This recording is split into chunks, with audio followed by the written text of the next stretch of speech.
Hi, I'm Bran, and I love Christmas movies about inventing things. Jingle jangle? Is that what we're doing? Books. Books. Dickens. Yeah. Dickens. Yeah. Christmas Carol. You go, Alonso. I'm Dan. You go, Dan. I'm Dan. Are you all right? I don't know. I'm Dan, and on behalf of Bran, I'm sorry, but I also despise Christmas movies about inventing things. I'm Alonso and Bah Humbug, and this It's the Deck the Hallmark Podcast. Deck the Hallmark, it's his podcast. Brandon and friends host this podcast.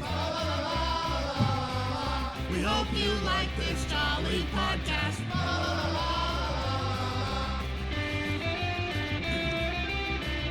Well. Hello, everybody. Welcome. Happy Monday to you. The 9th. The 9th. Aaron, has anyone's dates passed yet in regards to... Yeah, somebody guessed August, didn't they? Yeah, well, yeah. What happened there? Patrick guessed August, so Okay. he is He's out. out of the pool. Tomorrow we have Brian and Alonso. Oh. And Ryan and me on Thursday. Yeah, on Thursday is Dan, Ryan, and Dan will also debut our marathon donation pick for the year. Oh, great. Ooh. Yeah. And am I the only one that's the week of the 16th? No. No, okay. You and Jax are on the 16th. Okay. I'm on the Interesting. 19th. Oh, interesting. Got it. Interesting. See, here's why I'm feeling even better about the 10th. Like, I would double down if one could double down. Okay. That is also the launch date of Hallmark Plus. Yeah. Yeah. So I can just see a whole I should have big. done any, just little bit of research and Yeah. would have probably picked the 10th. I still feel quite good about the It's week the of earliest the 16th. they've ever started. What you're doing is you're running into. I mean, they have hardly enough time to roll these bad boys out. Which Well, never stopped them They, before. they announced it a month out. The 18th would be a month out. I think on the 10th, we're going to get a voluminous press release and also like a reminder of, hey, everybody, Hallmark Plus launches today. Wah, Voluminous. So Yeah. we'll see. We'll see how it goes. I think it'll be the opposite. I think they're going to let Hallmark Plus kind of stand on its own, but then at the end be like, stay tuned next week for the announcement of our Christmas movies. Thursday's looking Okay. less and less probable. I think one of you two will be right, just from a standpoint of why would they do it 2 days after the Hallmark Plus launch? That doesn't make any sense. Yeah. Well, We'll see how it goes. I mean, you don't want to overshadow the Chicken Sisters. Yeah. Could you, though? I overshadowed the Chicken Sisters once. Dude, I would And recommend I it. still hear about it Yeah, you to do. this day. Yeah. You make one The emails mistake. come pouring in. I make one mistake. I just whatever. They're fine. They're fine. Is all I'm saying. And, I mean, the Chicken Sisters wishes they were a Christmas movie about inventing something. About You know what I inventing mean? chicken. What if they were? What if it was the story about Inventing chicken? Have you ever had Alonso a Christmas flavored chicken wing? No. What have. would that be? Well, We have. It's have. disgusting. We have. What there was the several. There flavor?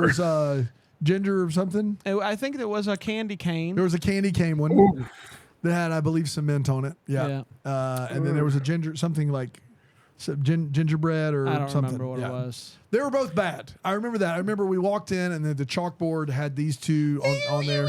And Get away from us. us? Yeah, I guess by proxy. But Bran is the one that sees that. I get why you try them. I get why you're like, oh, Yeah. I gotta give this a shot. What if? But then Bran believes Yeah, no. every chicken wing starts out a good chicken wing. He doesn't believe that there are bad and good ones. If he walks into a place that is literally says, don't order the chicken wings, and he sees it on the menu, he's going to be like, should we add an order of buffalo wings? Yeah, like what if we did? What if they're good?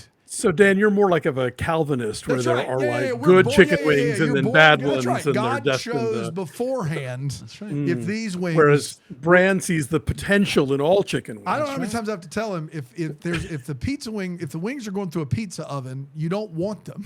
You don't want to eat them. Yeah, And he's like, Dan- what if they're good though? And he's like, these are soggy mush, disgusting. Calvinists have tulip. Dan has wing, and it I do stands wing. for warmer. Warmer Yeah, out just of go- the fryer. Yeah. In Intrinsically, in and out of the oil. In sauce we trust. We're working on it. never. We're getting there. The closest I think you could maybe make a Christmas chicken wing work is, remember the doomed Planet Hollywood chain of restaurants? Yeah. They were famous for their fried chicken that was Captain Crunch was the breading. And so I guess if you took the Christmas crunch that comes out once a year and then use that to bread a chicken wing, maybe. We're talking. I mean, Maybe. we're getting there. That's barely it, but we're getting that. Technically is one. Yes. Still workshopping it here, but you know. There's some flavors that work with chicken wings that are like holiday themed. Sure. Yeah, I mean, some rosemary. like sage. I was going to say Sage, something like yeah. a holiday turkey. Some clove would maybe work. Sure. I mean, maybe not. Ginger is not a bad idea, but gingerbread, no. You know, You could you throw some cinnamon in a barbecue sauce and get away with it. Oh, okay. Yeah. Okay. Yeah. Not mad at that at all. See, we're getting there. These we're are all doing good things. ideas. Let us. We would like to hear Make a from you. movie about Orange. us inventing Christmas. If you've ever had a Christmas chicken wing, let us know. And that was good, worth. That you sharing. liked. And yes. stay tuned in Christmas 2025 for our movie, The Christmas Wing. Yeah. And it is. It's about these two It's kids. not about anyone's angel. It's not about a guardian angel. It's about two kids from South Carolina trying to create the perfect Christmas chicken wing. Yeah, and they fall in love in the process. The Christmas wing. They fall. I don't hate this. To The be Christmas honest with wing. you. I don't think it's a bad. It's a Roku. It's a Roku Reg- joint. register it with the Writers Guild right now. They're Yeah. best friends. They're best friends, and they've been working in the wing Yeah. game for years. And then you said they fall in love. They Is that fall what in you love. said? They fall in love. They Okay. fall in love. Yeah. Sure, why not? Kind of a Chicken Sisters spinoff. Yeah, Chicken Sisters thing. Yes. Yeah. It was originally called the Chicken Sisters. A but- Chicken Sisters Christmas. But Yeah. but the Christmas wings Writes has a better itself. ring to it. A lot of people Christmas- tune in well, not no, knowing I it's like about it. chicken wings. We could call it the Chicken Brothers. We could. The Christmas wing : a Chicken Sisters Christmas. Oh, okay. Yeah. I like that. I like that. Colon. Part 2, the chicken brother. That's right. I love it. As you, I'm sure, picked Have we up, stalled long enough because we don't have any way left? We still have I was gonna 5 more minutes say. of this somewhere. I was we gonna can say. stretch. if I we was need gonna to. say that we, as everybody I think assumed by our intro, we are talking to the man who invented Christmas. I think that was pretty clear. You guys remember this one? I'm lonely. That was a good time, wasn't it? Guys, we got a new board. We got a and new I had board. to transfer all the old sounds over. And there was a chance that I could have at that point been like, I think All right, it's let's time to retire it. Yeah. No. No. Not now. I'm lonely. Evergreen. It's That's right. evergreen. It's Yeah. evergreen content. Yeah. That's Did right. you get Dive over here? I didn't OSC get that. Square? There's nothing I could do about that. That's gone. That's gone forever. Oh. One time. It's the Death List with Brandon Derry. We No, can't. we can't. It is going to take over. It's so much. It's just not Some days good. are sacred. We sing it all day. Mondays around are here. sacred. With Alonso. Save it for the right show. Come on. Pretty much mid-September, guys. Can you believe it? Christmas is next week. You know For what all is next intents and week? purposes. You know what is next week? 100 day. The 100-day mark. Oh, no. That's right. Cool, dude. Not oh no. Oh yes. Oh yes. That is part of the Brandon Gray Christmas origin story, That's right. as recounted in "I'll Be Home for Christmas" from Thank Tuesday you. book. Of Everyone course. needs to own. Thank Yeah, you. yeah, yeah. Thank you, Alonso. At least somebody wrote it for me. No, I think that is I wrote You that. did You right wrote there. that part. Yes. Yeah. You made it better though. The Man Who Invented Christmas originally premiered in the theaters on November 22nd, 2017. And it went a little something like this. It's the year 1843. My favorite. Your face. Charles Dickens is in a bit of a pickle. We're 4 years after the success of Oliver Twist, a book I've read. And his last few books have bombed at the box office. What? Would you consider yourself more of a Fagin or an Oliver? This is a trick. He's a Bill Sykes. Yeah, I'm an Oliver? Oh, you think No. she's tricking with you, though? Y'all are trickers. Y'all are big trickers. You're a Bill Sykes. I'm a Bill Sykes. twist. I'm a twist and Are shout you, kind of more, guy. are you more of a Mr. MacGuffin? That's from a different thing. That's from a different thing altogether. His publishers are not interested in another flop, and so with money running out and his career on the line, Charles Dickens decides that he has to write a new book, and if it's going to be good, he's going to publish it himself, dadgummit. He's wandering the streets of London for inspiration when he encounters an old curmudgeon-y-looking fella that just looks at him and says, "Humbug." That moment sparks the idea for a new character, and Dickens runs home to begin writing A Christmas Carol with a tight deadline of 6 weeks to get it published by Christmas time. It's the old trope. We got to get it out by Christmas. Yeah. When better to start than Christmas? Yeah, this guy's going to invent it, man. He's going to invent Christmas. He's inventing that trope. That's right. That's exactly right. Dickens' friends and publishers, they think he's crazy. remember A Christmas book? A Christmas hit? Get out of here. This is crazy town. Dickens says, no. And he dives right into work. But things get complicated very quickly when he starts to interact with these characters in I would say alarming way. I don't know. Yeah. The characters are coming to life. He's having full conversations with one Ebenezer Scrooge, who is very Scroogey, I might add. Adding to all of that chaos, Dickens' father, John Dickens, I'm John Dickens. Nope. And he, It's me, John Dickens. First you're here, then you're there. It's me, John Dickens. I invented Christmas Day. And he, You think it's Jesus? It's not. It's me, John Dickens. I invented Christmas Day. his son did. Amen. Anyway, he, Jesus Dickens. he shows up, and it's pretty clear old Chuck Dickens over there views his father to be a little bit of an annoyance, a frivolous spender, annoyed by his sudden appearance. So as the old Chuckster grapples with his frustrations, it's revealed that much of his resentment towards his father stems from childhood trauma, I'd say. And this painful past begins to manifest itself in the struggles with Scrooge and how he's writing this character and this story, which is forcing Dickens to confront his own insecurities and his own trauma. Makes for a good Christmas movie. Inspired by all of this, Charles Dickens realizes that his story should not just be about the struggles, but also the redemption of this character of Scrooge. And so with that revelation, he runs home and finishes A Christmas Carol just in time. Encouraged by his wife, Charles Dickens reconnects with his father, who is about to leave London, and they reconcile, and Dickens submits the manuscript right before the Christmas deadline. He gets the book, it's read, it's pretty, and the book is a success, which transforms, or maybe even invents Christmas, you might say. Invents Christmas. Non-liquid gold. Non-liquid gold. And the Dickens family finally celebrates the holiday seasons together. And that, my friends, was The man who invented Christmas. We did it. I guess. Yeah, sort of. It's not one of my strongest. No, it's fine.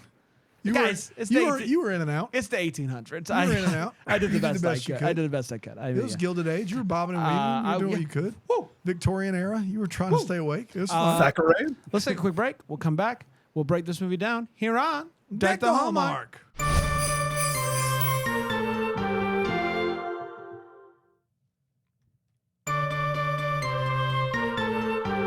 We're back. Hello, everybody. Welcome back to Deck the Hallmark. We're talking about the man who invented Christmas. Yeah, we are.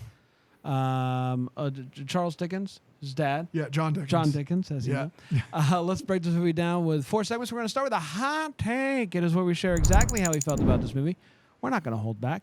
And I'll start with you, Alonso. Alonso, did you see this movie in theaters back when?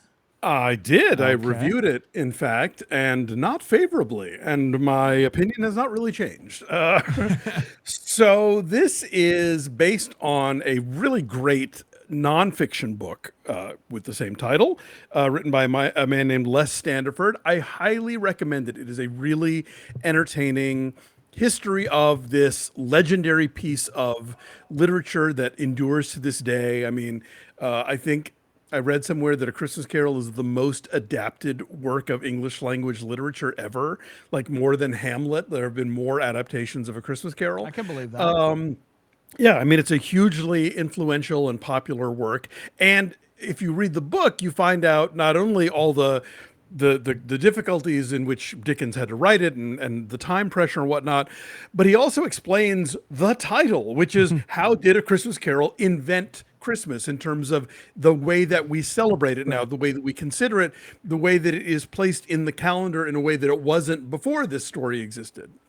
You don't really get that from this movie. They don't ever explain what the inventing part is. Right.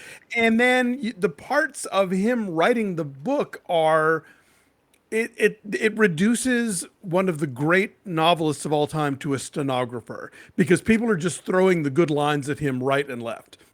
He cannot leave the house without somebody letting off a zinger like, are there no workhouses? Or a poor excuse to pick a man's pocket every December 25th. And he's just like, ooh, that's good. That's good. And it's like, no, that is not how any of this happened. And I get it. You're trying to dramatize this very internal process of writing, but you're doing it in such a phony way. It's driving me crazy.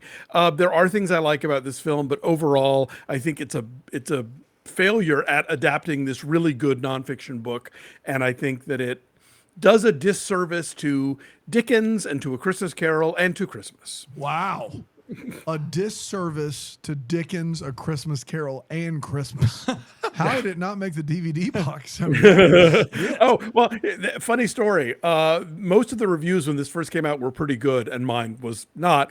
And the publicist actually sent me a little silk bag with a piece of coal in it. Oh That's my God, great. that's funny. I still put it on my Christmas tree every year. What a cool publicist. Shout out. Love that. That's funny. I've seen this is my third Dan Stevens movie this year. Saw him in Abigail, loved it. Saw him in Cuckoo, loved him in that movie. Not this one though. This one I saw it in the theaters back then and was bored out of my mind. And I don't know. You guys, you remember February, right? You know the old. The old Austin month, month. I remember. It's PTSD. I'm shaking while I'm watching this. All the people in the bonnets and whatnot. Get out of here. There are some really solid scenes. Dan Stevens is still a really great actor, and there's some scenes that are just really powerful moments. But as a whole, just not overly exciting. And I know this is about inventing Christmas. Not enough Christmas. not enough Christmas for Bran. And so that's disappointing for a movie that promised me and the invention of it. I'd like to, get a few trees or something. Watch one of the other Dan Stevens movies then, if you want to do that. What do you think? I read your review for Cuckoo. What do you think of Abigail? Did you have fun at Abigail, Alonso? It was okay. Yeah. I kind of feel like once you get beyond its twist, which they tell you in the trailer, there wasn't a lot to it. I liked Ready or Not a lot better. Ready or Not's great. Yes. Yeah. I agreed 100% with your review on Cuckoo, though. Like, explain less, please, for the love. Yeah, exactly. Explain everything, or just shh and be weird. Yeah, that's right.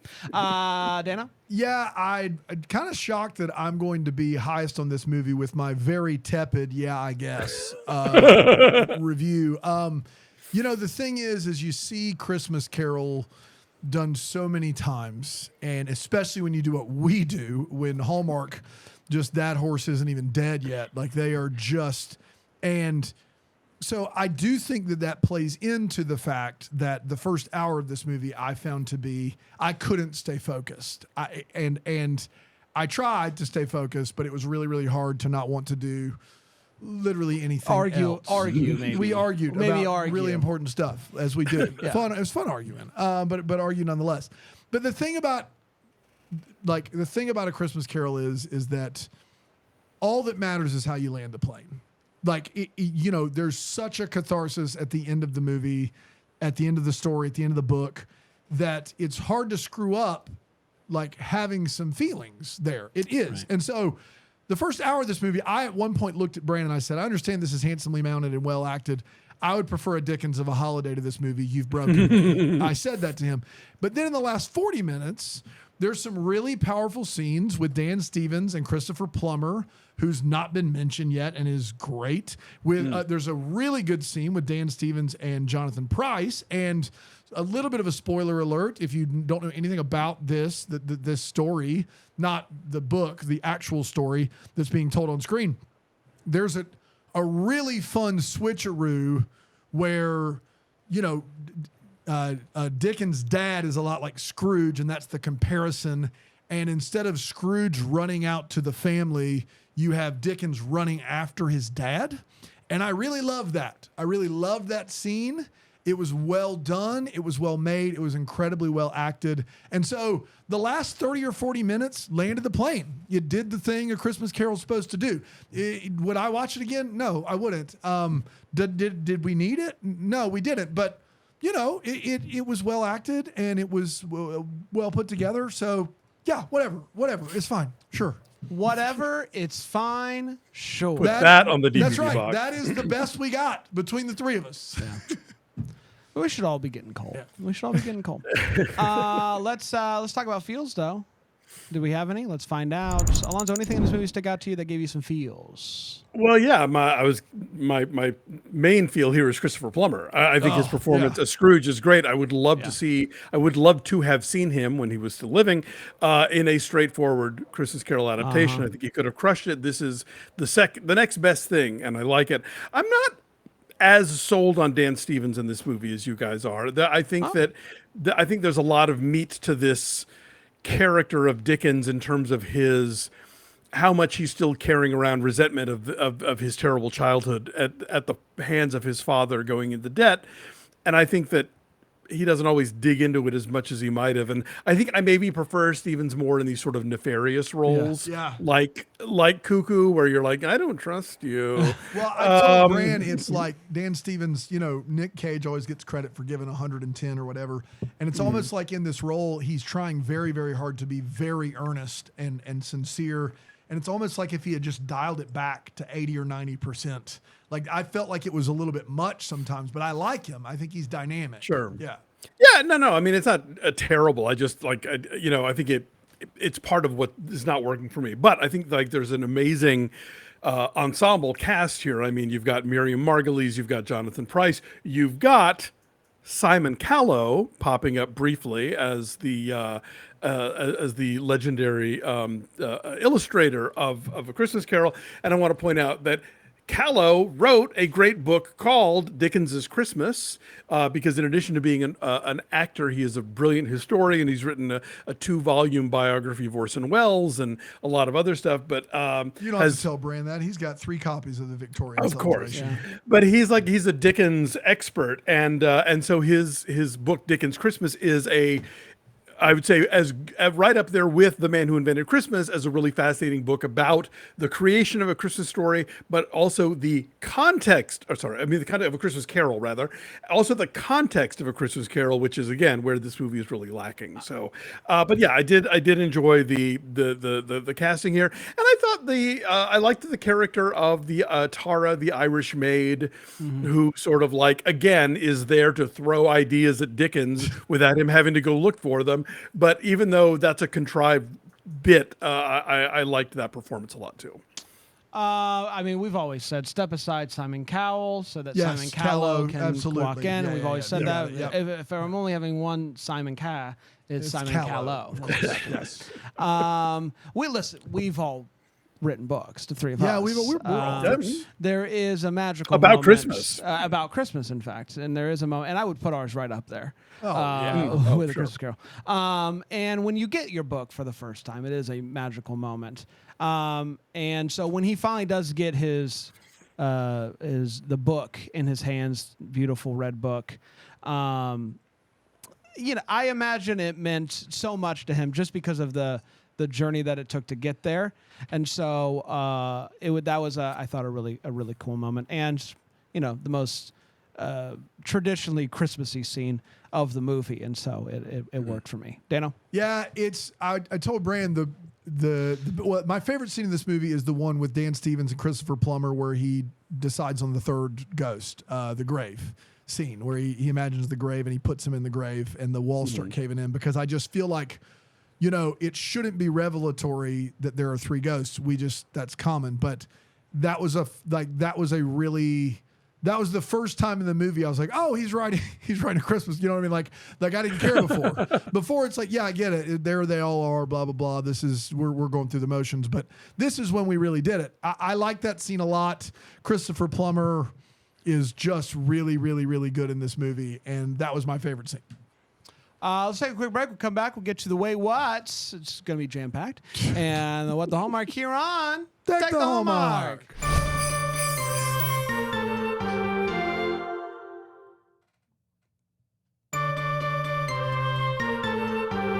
We're back. Could be one of the shortest eps ever, Brand. I'm just letting you know right now. Unless Alonso really brought some heat. We're going to be over. We're going to be over 30 minutes still. Okay. So it's not going to truly gonna hit. sweetly at 28. I believe is. Yeah, it's not going to hit. Chicken wing talk, I think, is going to take That's us going over to be the the line. difference. You're going to be glad we did that whole Calvinist thing.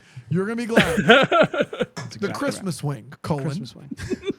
Let's talk about Wait What's. One this movie made us go Wait What's. Alonso. Yeah, I mean, again, I think if you read the book upon which this film is based, you get a better sense of the varying the ideas that had inspired Dickens and that he was trying to put together, and obviously that he was drawing on his own life experience, and just the way that this movie has things just throwing themselves in his path, like, oh, my nephew with the crutches on the the shoulders, like the random people like giving him the best lines of the book. It's just like, no, and like it's like watching. I'm sure you remember the all-time classic Britney Spears movie Crossroads. Of course, yeah. The scene where she is pretending to write "Not a girl, not yet a woman." One of the hardest things it is to pull off in a movie is to take an established, finished product that we all know well, and then pretend to put the pieces of it together. To have somebody sit there and go, I'm gonna name him Scrudge. No, Splurge. Oh, Scrooge. Yeah. Like that's really hard to do effectively because it is eye-rollingly ridiculous for the most part. And this movie mostly fails that test. That's kind of my wait what for the most part. Yeah, I was Dan. We joked about it a little bit while watching it, but his wife has to be concerned. Yeah. There are like. This guy's going nuts for like a solid month. And it's just like one day, like super chill. The next day, she's trying to sleep and you just hear him slamming stuff upstairs. And she's just like, she is concerned, but like also like, what must she have been thinking? Like, oh no. Oh no. He's crazy. He's crazy. Like that. This guy is from one day to the next is just flip flopping all over the place. Was this not how you guys wrote? When's it going to be Christmas again? It was. We That's would right. pace We the were house. oh my gosh. We would pace the house. We had to rent a cabin. Yeah, we It did. was wild. Yeah, it was a crazy experience. I took care of the cabin. Brand took care of all the drugs, and then we were able to knock it out. That was what got those it. rhymes don't rhyme themselves. That's right. No. Taylor Sheridan and Aaron Sorkin had a guy. It was a thing that we. Just kidding, everybody. Any knowledge that occurs. Dana. My same thing with Dickens, but with Tara, the girl. She can't possibly feel safe around him, right? Like sometimes he's like, "Oh, thank you so much," and other times he's like yelling and screaming at her. And I just felt like at the end, the apology wasn't nearly enough. Like there's still a lot of trauma probably there from thinking you know somebody and getting yelled and screamed at. That was one, and then the other one I had was, and this could be, I've seen parts of this on different televisions. I don't know if it's color correction, but there are times when Dan Stevens looks positively like yellow in this movie. Like, was that true when you were watching it, Alonso? I don't know, but I'm glad you brought this up because it reminded me of my other wait what of this movie is he talks about the damn London fog, and this movie is so brightly lit whenever anybody is outside. That's true. Which is a thing that makes me crazy in Christmas Carol adaptations. Yeah. Like with the exception of Scrooge, which I think the 1971 that I made Bran watch during 25 Weeks of Christmas a couple years ago. By the way. Yes. It is great. It's a great musical version. It is. So often you get these movies that do two things that drive me crazy, and that this movie does. One, overly lit when the it should not only be foggy, but also like soot of the Industrial Revolution, like blanketing everything. And two, a London that seems like it's about 3 blocks wide. Like, unless you have like rented out all of Shepperton Studios and can really give me a London that goes places, this movie feels very constrained in its portrayal of this major sprawling city. Did you watch the animated version Netflix did a couple years ago with the songs? I started it and I couldn't. Oh, It was so terrible. I know how couldn't much you finish love it. the original musical. So. Yeah. And I was like, okay, sure, why not? Let's go. And yeah, I couldn't. It was assaulting my eyes. Fair enough. It's time for What the Hallmark is, where we wonder what could have been. Maybe have some clarity. Any questions that we still have about Charles Dickens and A Christmas Carol? Alonso. What was the deal with the third ghost? Yeah. You think he's going to be around in the next one? What's up with him? You think Tiny Tim had anything else going on in his life, or was he just healed? Oh, God. Yeah, I don't know. There's a lot of questions left because I think every moment of this guy's life has been so. Like, I've seen an entire other movie that's about his mistress that he had later, way later in life, like towards the end of it, called The Invisible Woman. Not great. Yeah, I don't know that there are any questions left, except that, I wonder if. Would a documentary based on the book and following what the book, The Man Who Invented Christmas, has to say be more effective than this? And I'm going to go ahead and say probably. Yeah, I don't have any real questions. When we get another one of these? When's the sequel? I wonder what's next. I wonder how the book did. I don't really, I think. You think he made a name for himself? I don't think so. With the book? Or no? I don't think so. I did love at the beginning when he was in America and he's just basically like, this place sucks. That was a riot. That was funny. Dana? Mine is just about the book that Alonso's referencing. We've been doing this podcast a while. I've never heard him basically say all review long, the reason this movie's not good is because the book is so much better and the book does a better job. And that is something that a lot of people say that read a lot of books, but on this podcast, we don't have a lot of that crossover. And so hearing Alonso talk about that has made me interested in reading the book. That's my What the Hallmark. When are you gonna do that? I don't know. Is it called The Man Who Invented Christmas? That's called The Man Who Invented Christmas. Yeah, and I think the thing is, like, usually when people say that, they're talking about a fiction, a novel, or a short story that's been turned into a movie, and that's obviously has its own difficulties. But but this one, in trying to take a history and turn it into this sort of weird, like, all the characters are hanging out in my bedroom fantasy, like, could have been done, could have worked, but they don't do it. Doesn't it also feel like there is this weird thing where they're trying to make this a PG family film?